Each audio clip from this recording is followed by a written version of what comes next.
Assalamualaikum warahmatullahi wabarakatuh. Raditu billahi robba wa bi islami dina wa bi Muhammadin wa nabiyya wa rasulah. Rabbi zidni ilma warzuqni fahmah. Pertama-tama marilah kita panjatkan puji syukur kepada Allah Subhanahu wa taala yang mana pada pagi hari ini kita sudah diberikan kesehatan, diberikan kesempatan untuk bisa hadir kembali dalam kuliah mata kuliah audit sistem informasi. Materi kita kali ini adalah tentang evaluasi konten internal. Apa itu evaluasi konten internal? Adalah suatu serangkaian proses, prosedur, dan mekanisme yang dirancang dan diimplementasikan oleh manajemen untuk memberikan keyakinan memadai atas pencapaian tujuan organisasi. Menurut framework Oslo, proses yang dijalankan oleh Dewan Direksi, manajemen, dan personel lainnya dalam suatu entitas yang dirancang untuk memberikan keyakinan memadai tentang pencapaian tujuan organisasi. Tidak selalu harus menggunakan framework Oslo untuk mengevaluasi konten internal, tetapi Oslo adalah yang paling umum dan diakui secara internasional dan evaluasi konten internal, terutama dalam konteks akuntansi, keuangan, dan audit sistem informasi. Sedangkan menurut standar audit sistem informasi mendefinisikan konten internal adalah sebagai kebijakan, prosedur, praktik, dan struktur organisasi yang dirancang untuk memberikan keyakinan bahwa tujuan bisnis akan tercapai dan kejadian yang tidak diinginkan dapat dicegah atau dideteksi dan diperbaiki.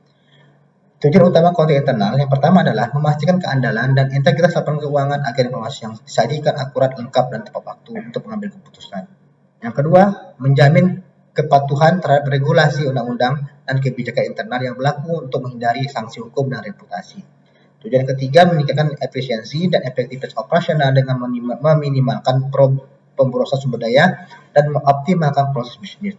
Tujuan yang keempat, melindungi keamanan aset organisasi baik fisik maupun non-fisik dari pencurian, penyalahgunaan, atau kehilangan. Tujuan kelima, konten internal adalah menjaga perlindungan data dan informasi sensitif dari aksi yang tidak sah, kebocoran, atau kerusakan yang dapat merugikan organisasi dan pemangku kepentingan. Komponen apa saja dari KOSO tentang konten internal adalah yang pertama adalah konten environment atau kontrol lingkungan. Konten ini merupakan komponen yang mencerminkan sikap, kesadaran, dan tindakan manajemen dan dewan direksi mengenai pentingnya konten internal dalam suatu organisasi mereka. Yang kedua adalah risk assessment atau penilaian risiko. Adalah memberikan proses identifikasi dan analisis risiko yang relevan terhadap pencapaian tujuan organisasi. Yang ketiga, counter activities. Merupakan kebijakan dan prosedur yang membantu memastikan arahan dan arah manajemen dilaksanakan dengan baik. Yang keempat, information and communication. Adalah memastikan bahwa informasi yang relevan diidentifikasi, ditangkap, dan dikomunikasikan dalam bentuk dan rangka waktu yang memungkinkan orang melaksanakan tanggung jawab mereka. Yang kelima, monitoring. Proses penilaian kualitas kinerja konten internal dari waktu ke waktu.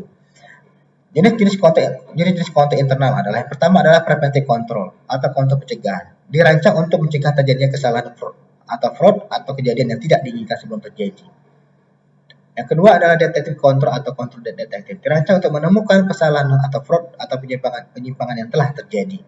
Corrective control dirancang untuk memperbaiki kesalahan atau penyimpangan yang telah terdeteksi dan memulihkan operasi ke kondisi normal. Evaluasi konten internal merupakan proses sistematis untuk menilai desain efektivitas operasional dari sistem kontrol organisasi. Tujuan utama evaluasi adalah untuk memberikan keyakinan bahwa konten internal telah dirancang dengan tepat untuk mengurangi risiko hingga tingkat yang dapat diterima dan bahwa konten tersebut beroperasi secara efektif sesuai dengan desainnya.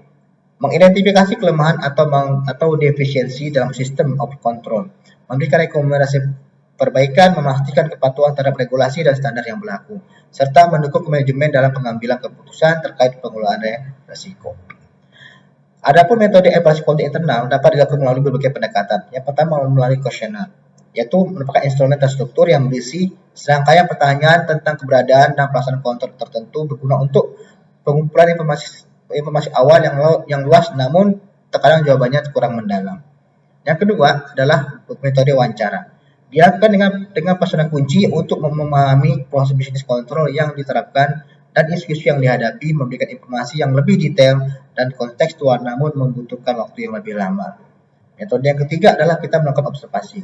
Observasi langsung terhadap pelaksanaan aktivitas operasional dan kontrol memberikan bukti objektivitas tentang bagaimana kontrol benar-benar berjalan di lapangan. Metode yang keempat, Waltrop. Metode yang menggabungkan wawancara, observasi, dan inspeksi dokumen dengan mengikuti transaksi dari awal hingga akhir untuk memahami alur proses dan kontrol yang terlibat. Dokumentasi hasil evaluasi konten internal sangat penting untuk memberikan bukti audit. Yang pertama adalah dokumentasi flowchart. Flowchart adalah representasi grafis dari alur proses bisnis dan kontrol yang menunjukkan urutan aktivitas, keputusan, dan titik-titik kontrol secara visual yang mudah dipahami. Yang kedua adalah narasi. Narasi adalah deskripsi tertulis yang menjelaskan proses kontrol hasil, evaluasi temuan, dan rekomendasi secara detail dan komprehensif. Dokumentasi yang ketiga adalah checklist kontrol, adalah daftar struktur yang memuat kontrol-kontrol kunci yang harus ada dan berfungsi digunakan untuk memastikan semua aspek kontrol telah dievaluasi dan untuk melacak status implementasi rekomendasi. Bagaimana teknik audit evaluasi kontrol internal? Yang pertama adalah pengujian desain atau desain effectiveness. Teknik ini bertujuan untuk menilai apakah kontrol telah dirancang dengan tepat untuk mencegah atau mendeteksi kesalahan materi atau fraud. Auditor mengevaluasi apakah kontrol yang dirancang jika dijalankan dengan benar mampu mengurangi risiko hingga tingkat yang dapat diterima. Dan yang kedua adalah pengujian operasional atau operating effectiveness. Teknik ini bertujuan untuk menilai apakah kontrol benar-benar berfungsi sebagaimana dirancang secara konsisten sepanjang periode yang diaudit. Auditor melakukan pengujian ini melalui inspection atau pemeriksaan dokumen dan catatan untuk bukti bahwa kontrol telah dilaksanakan. Observation atau pengamatan langsung, pelaksanaan kontrol, re-performance, dan sebagainya. Studi kasus evaluasi kontrol internal pada proses penggajian. Proses penggajian merupakan area kritis yang memerlukan kontrol internal yang kuat karena melibatkan pembuatan kas yang signifikan dan rentan terhadap fraud atau kecurangan. Evaluasi kontrol internal pada proses penggajian dimulai dengan memahami alur proses dari pendataan karyawan baru, pencatatan kehadiran, perhitungan gaji, persetujuan pembayaran hingga pencatatan akuntansi. Risiko utama dalam proses ini mencakup pembayaran kepada karya fiktif, manipulasi jam kerja atau lembur, kesalahan perhitungan gaji, pembayaran ganda, dan akses yang tidak sah ke data penggajian. Kontrol preventif yang seharusnya ada meliputi pemisahan tugas antara fungsi pengelolaan data karyawan, pencatatan waktu kerja, perhitungan gaji, dan pembayaran. Sistem Human Resource Information System atau HRIS harus memiliki kontrol akses ketat dengan akses berbeda untuk setiap fungsinya. Perubahan data masa karyawan seperti penambahan karyawan baru, perubahan rekening bank, atau kenaikan gaji harus melalui otoritas dari pejabat yang berwenang. Pencatatan kehadiran menggunakan sistem biometrik atau kartu akses elektronik untuk mencegah manipulasi, dan daftar gaji harus direview dan disetujui oleh supervisor sebelum diproses untuk pembayaran. Kontrol detektif dan proses penggajian mencakup rekonsiliasi antara gaji dengan catatan kehadiran dan data karyawan aktif secara berkala. Review analitis terhadap total gaji biaya gaji bulanan untuk mengidentifikasi fluktuasi yang tidak wajar atau anomali. Audit internal melakukan sampling pengujian dengan memverifikasi keberadaan fisik karyawan yang dipilih sebagai sampel, membandingkan data di sistem HRIS dengan dokumen sumber seperti surat pengangkatan dan perubahan status serta memeriksa kesalahan otorisasi untuk transaksi penggajian.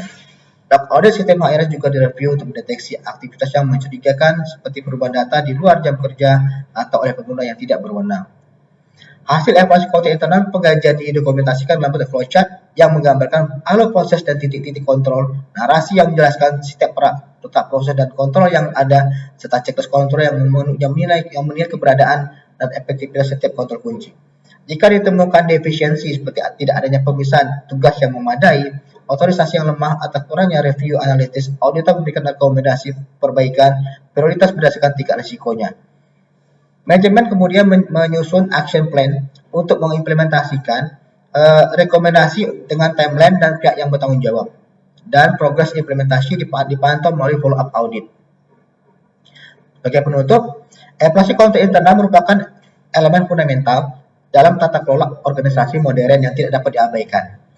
Dalam era digital dan kompleksitas bisnis yang terus meningkat, sistem kontrol internal yang efektif menjadi benteng pertahanan utama organisasi terhadap berbagai risiko mulai dari kesalahan operasional, fraud, kehilangan aset, hingga pelanggaran regulasi yang dapat mengakibatkan kerugian finansial dan reputasi yang signifikan.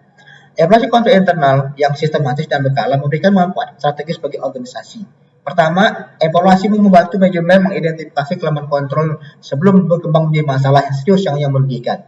Yang kedua, evaluasi mendukung efisiensi operasional dengan mengidentifikasi kontrol yang redundan atau tidak efektif yang dapat disederhanakan atau dihilangkan. Yang ketiga, evaluasi meningkatkan awareness dan budaya kontrol di seluruh organisasi.